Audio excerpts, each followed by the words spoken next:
we want to present to you. So just remember that anything that we talk about on this session is not advice on investing or in cryptocurrency. This is a volatile industry. Don't do anything until you understand it and understand what the risks are. And there's always a risk of financial loss in anything you do in life.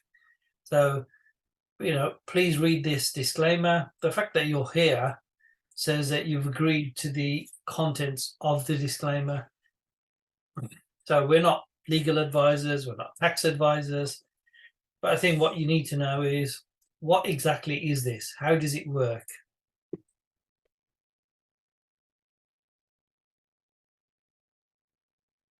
So the first part is obviously the welcome to Daoversal. We're going to go through things like the planetary ecosystem, the planetary nodes, owning a land, planet referral rewards, the different release rates, progression paths, etc. It looks a lot more complicated than it actually is. So firstly, welcome to Daoversal. Now, I know people tend to look at these names and go, oh, wow, they're a part of the team. No, actually, we're right, but we're also wrong at the same time. A lot of companies invest in projects because they see potential. So you might find that, and key financiers and capital investors. So the Daoversal team would have gone to companies like these, or actually these companies, and they would have thought there's potential. Why would they? Well, firstly, don't forget, this is all about seeing what's possible in the future. It's a bit like a different version of Dragon's Den. So these companies would have invested an amount, whatever that is, and the co-investors are the smaller companies who've invested a smaller amount because they see something and they see potential. And this is how the process starts. This is how you start off a company with a concept. Now, what you might find is you might go to Binance, and believe me, people will do funny things like, contact Samsung support and say, have you heard of Daoversal? Well, guess what? The answer is going to be absolutely not, because the person who speaks to you on support, that's all they are, support.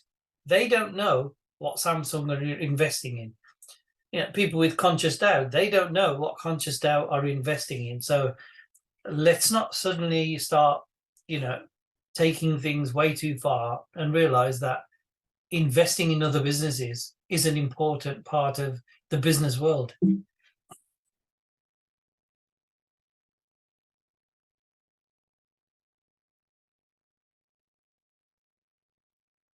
Right.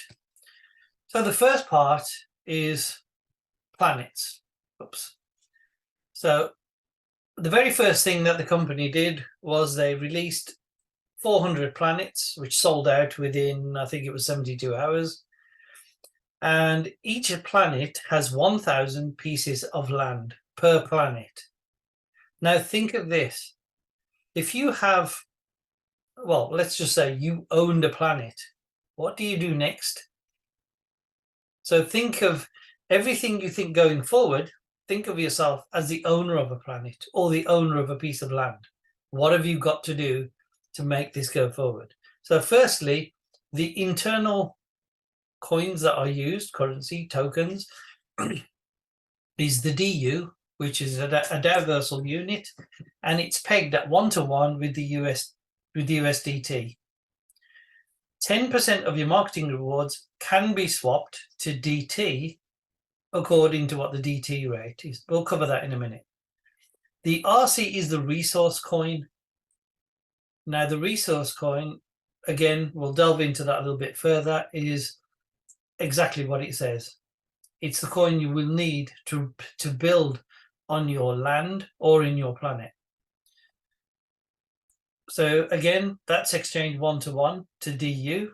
It's for future development, and it's a resource marketplace. There's going to be more benefits for RC holders, which will come out as we go through the process. Now, the DT is the Daoversal token. This is the one that you would use for voting. So to be in the process where you could vote on any kinds of ideas or concepts, you need that DAO token to be able to have a vote. So it's important to have DT as well.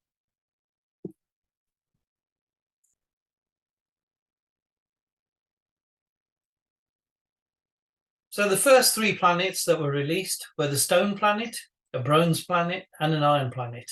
Their planetary ranking, which will become more apparent later on in the later slides, are ranking 1, 2, and 3. The quantities of planets that were first released, not that important now because we've already gone past that stage. The very first planet is the Stone Planet, which is 500 USDT. The Bronze Planet is 2,000, and the Iron Planet is 3,200. There are other planets which will be released later on, but I'm sure we'll get to know them as time goes by. Now, the land tax formula. This is where it gets interesting. People might be thinking, "Wow, I'll buy a planet and then I'll be like the government. I'll collect the tax on it." So on a Stone Planet, the accumulated stake, which is whatever it is, the amount times 0.6% times 10%. That will be explained in the next slide. On the Bronze and Iron Planet, the stake amount is 4% as a one-off, not as a daily amount. You have the right to name your planet and decide what color it looks, etc. So just a few notes. Subscribing to a planet is equivalent to being a node of that planet. But just remember, buying a planet is the easy part. What you do with the planet and how you build it out is more important. If you are the owner of a planet, how do you sell land? Because now you've become like a landlord. You're now the owner. Now what you do with it is up to you. For every piece of land sold from the Stone Planet, the node receives 10% land tax of the daily rewards generated by the land. This is only specific to the Stone Planet. So I think the Stone Planet is one of the most important key parts of this planetary system, because it's like Earth. When you build a house or something, you need solid foundations, and the Stone Planet is that solid foundation. So for every piece of land sold from the Bronze Planet or higher, the node receives a one-off land tax of 4% based on the initial pledge amount of the land.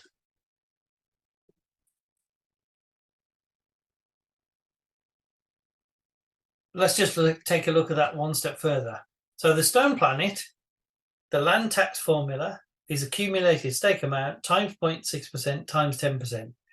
Initially, when you first hear the word that, I'm going to collect the tax, you think it's great, this is wonderful. I'll just sit back and collect tax. But firstly, you have to have sold land on your planet. This is where responsibility is down to the planet owner. So for an example, 500 landowners, as an example, who've staked 100 DU, which is the maximum, the calculation would be 100 times 0.6% times 10% is 0.06 DU per piece of land. So that would equate to 0.06 times 500, which is 30 DU per day. That's after you've sold 500 pieces of land and at the maximum amount allowable for staking, which is 100. So this is not an overnight, let's go and sell 500 pieces of land. This is a bit more than that. This is taking the time to build this out. Don't forget, these are examples. This does not mean you're going to sell 500 pieces of land 10 minutes after you've bought the planet. So the Bronze Planet has a different land tax formula. The formula on that one is your stake amount times 4%. So for example, if 500 landowners who staked to 50 DU, then land tax is 250 times 4% is 10 DU. The total land tax is 10 times 500 equals 5,000 as a one-off. Again, let me just stress, this is not going to come to you in one big lump and you go, wow, this is great.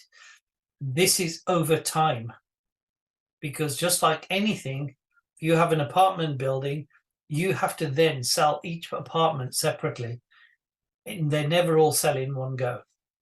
So, total, you receive 30 DU daily from a stone planet and 5,000 DU from a bronze planet if these criteria are filled.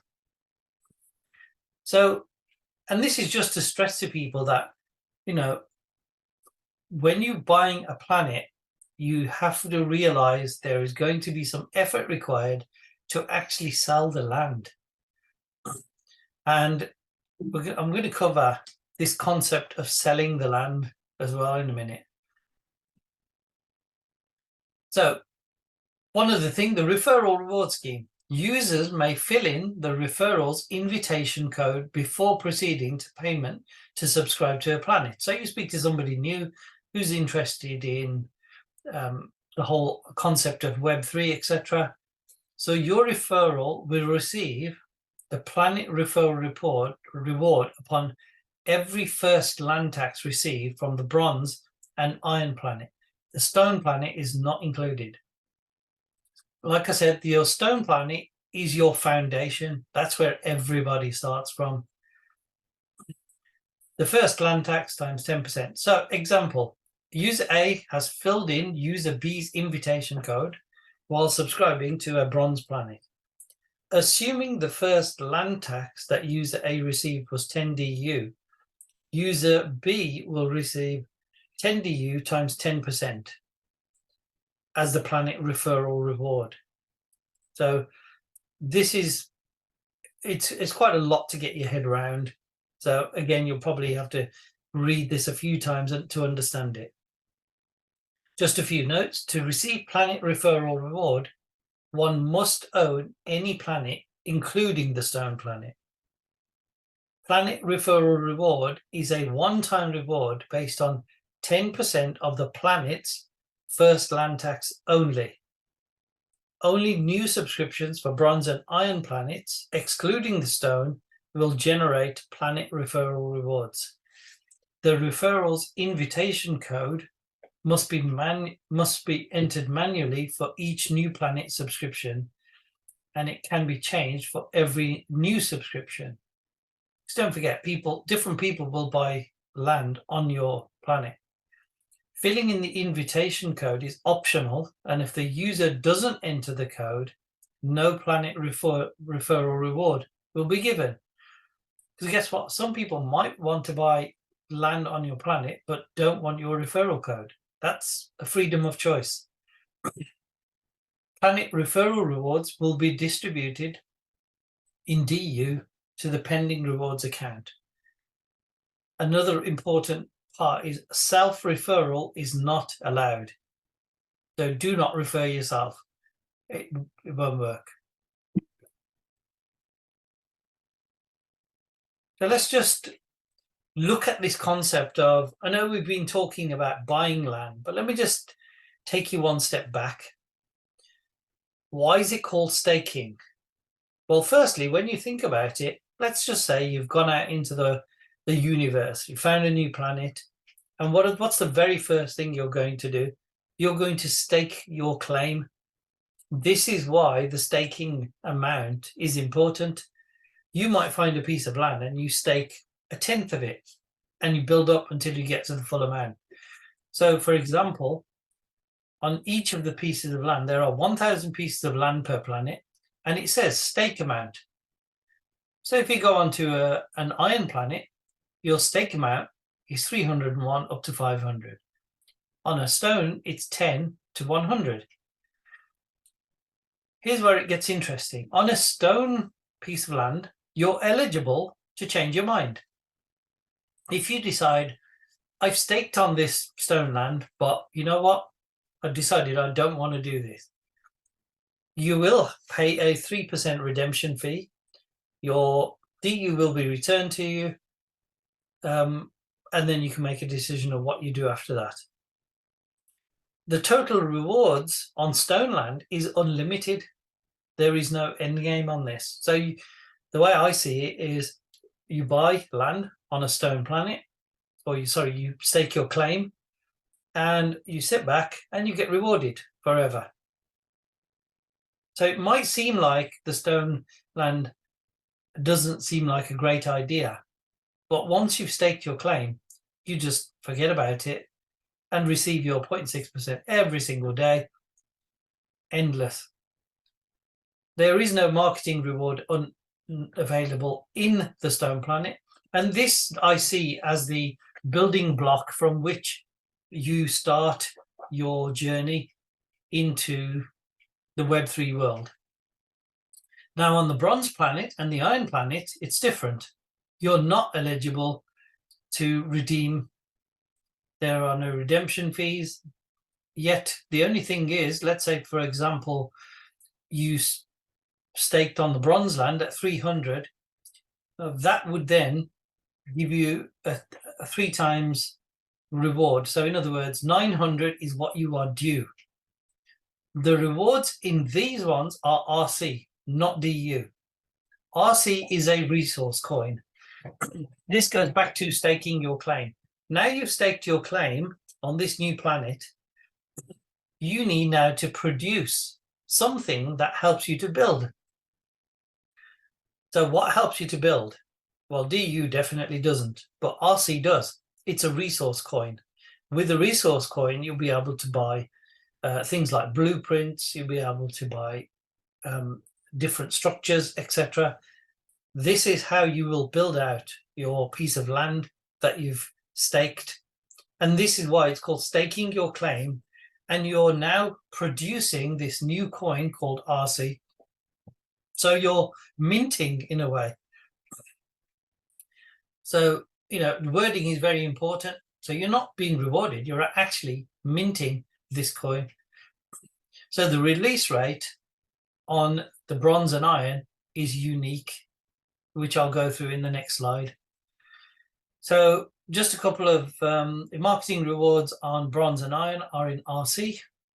Ownership of stone land is limited to 1 per account indefinitely, unless the company changes the rules slightly. Each account can only possess 1 active land from each planetary rank. Bronze land and above can be reacquired once the existing land becomes inactive. And this is where it gets interesting, because your next question should be, well, once I reach my 3 times and my 900, what happens then? Don't forget, what you're also purchasing or staking on is it's an NFT. Your land is an NFT. So now you've got this NFT. Once you've reached your potential of, say, 3 times, this land will then become eligible for you to be able to resell it on OpenSea. So now this taps into also the world of NFTs. So the unique release rate on the bronze and iron planets and above it literally is unique. For the first 10 days, and actually when you think about it, if you suddenly found a piece of land and you started digging for gold, for example, initially you'd find quite a lot, and over time it would slow down. So this is the way they've, I think, come up with this concept. In the first 10 days, your release rate will be 1.5% per day. Then from day 11 to 30, it will be 1.2%. From day 31 to 60 is 0.8. And from day 61 onwards, until you've reached your full potential of your 3x, it's 0.4%. So all rewards, including daily and market rewards, will be in RC, except for Stone Planet rewards. And again, I keep telling you, Stone Planet is the building block from which you start. So users are required to claim the reward manually within 120 hours from the pending reward account. Just think, if you were digging for gold, you wouldn't leave it there. You would claim it straight away. So why is this any different? Otherwise, rewards generated after 120 hours will not accumulate until the previous rewards are claimed. And there's a simple way of looking at this. And it might not fit, but I think it makes sense. If you found a piece of land and lots of other people were doing the same thing, if you didn't stake your claim, somebody came over and took it from you, well, that's just tough luck, isn't it? But guess what? This is what we're here to do, is when you get your rewards and you've got your resource coins, claim them, because the sooner you claim them, sooner you can put them to work. The claimed reward will be credited to your reward account. So let's just take a look at this again. So there's your stone land. You've started off with your 100 fixed at 0.6%. So 0.60 you every day you'll receive. And it's as simple as that. That's your building block. That's where you start from. Then let's assume that somebody has taken on a bronze land and they've staked the claim with 300. In the first 10 days, 1.5% per day is equivalent of 45 DU. Then you go into day 10 to 30, 1.2% per day will be 72. Day 30 to 60 will be 0.8%, which is another 72. And day 60 to 70 is 0.4%. And it goes beyond that, because don't forget, your goal is to get to 3 times, which is of 300 is 900. But this just gives you an idea of what they mean by how different this process is. So it's a 67% of your initial stake is returned within 70 days. And that does not include marketing rewards yet. So, and the way it's done is, just think, when you first find a piece of land and you stake your claim and you go and dig for some gold or whatever it is, and then the first thing you do is you take that and you say, you know what, I'll buy the land next door as well, because this seems like a good idea. So this is where the concept of, returning more, but don't forget, resource coins is you still need to build on this land. So you might want to build a structure, you might want to build an airport, all sorts of possibilities.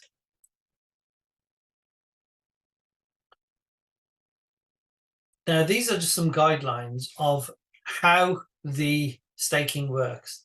The minimum amount you can add is at least 10% of the current value of the land. I'll go through this in a minute and explain it. So the reassessment amount plus the accumulated stake amount must be within the land staking range. So here are the land staking ranges. On a stone land, it's between 10 and 100. For a bronze, it's between 101 and 300. And for iron, it's between 301 and 500. So as an example, if a user has staked an amount of 150 on a bronze piece of land, because they're within that range, now, if they want to add to that stake, they have to add a minimum of 15. They can't add 5 or 2 or 3. It has to be a minimum of 10% of the staked amount. Let's just say that they've got now moved up to, say, 165. Again, that same applies, 10%. Also, don't forget, if you've started the process and you are now in day 62, for example, and you add to your claim, you won't go backwards to 1.5%. You will stay at 0.4 for the balance, because the timeline has already been set. So land reassessment release rate. If the land continues to generate rewards and users wish to stake additional amounts, the daily release rate for those new stakes will align with the land's current staking period. Exactly what I've just said. Example, the user currently holds a piece of land for 65 days and the release rate is 0.4%. Then the amounts of additional staking amount will be released at a release rate of 0.4%. This makes complete sense. It's a sensible way of doing things without overcomplicating the whole process. Now moving to the progression path. And a lot of people have been asking about this. So as an initial starter, everybody is a novice. We're all starting at the bottom. We don't know what's what. We're still learning. We're understanding. You have 0 active users on the first level and 0 active on level 2 and 3. There is no land requirement. So the next rank is expert. Now for expert, you need to have 1 active user and also have active users from level 2 and 3, but those must own level 2 land. And this is why people are asking, how comes I can't buy iron land? Well, it's because you haven't reached a specific ranking. And this just shows that this is not a free-for-all, come in and buy huge amounts of land, etc., etc. This is go through the progression chart to be able to hit the different ranks, to be able to then, because don't forget, this is an understanding process too. It's not just a case of come in and buy a load of land, get rewarded, and not have a clue of what you're doing. You're learning the process of how this all works and how it ticks. So just some notes. Active users. Users must possess at least 1 level 2 or higher land that is actively generating rewards. This is also important to understand. Just because you have reached this rank, if somebody doesn't collect their rewards, and the way I see it is you could suddenly become deactive. So an active team or an active community is what it's all about. So users must sustain their active user account in order to maintain user ranking. Qualified users can skip their ranking by purchasing corresponding land requirement. That bit I'm still trying to understand what that actually means. So I'm actually going to leave that to one side for now. So this is just an example.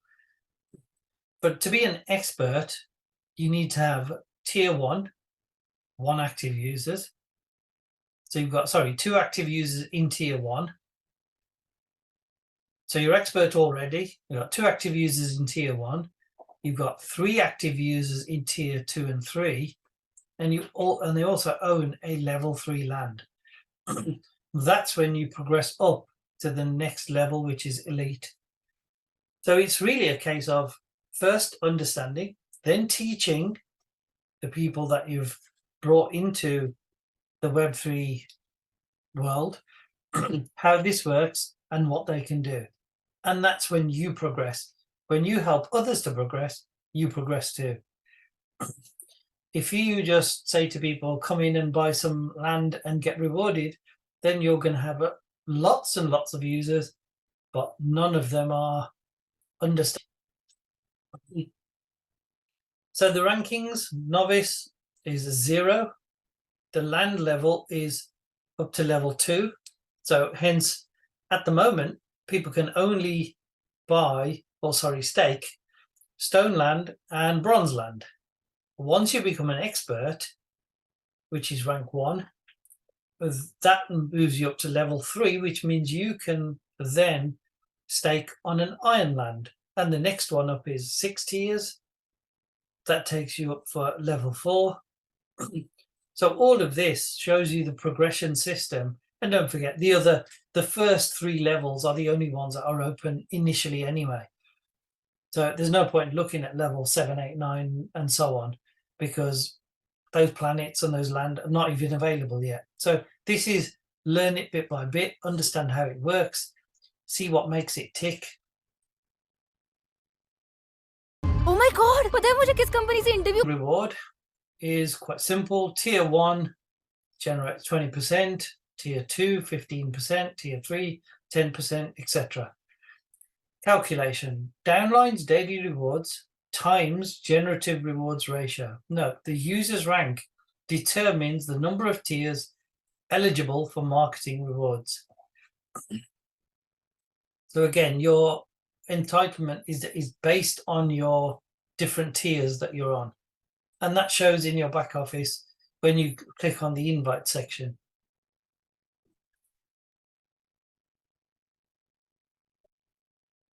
So if you're an expert and you've got somebody at tier 1, somebody at tier 2, and somebody at tier 3. So tier 1, let's say that person is receiving 10 RC, 20% of that is 2 RC. At tier 2, somebody is also receiving 10, 15% of that is 1.5. At tier 3, same again, that you receive 10%, which is 1. So your RC daily is 4.5. And this is from the marketing rewards.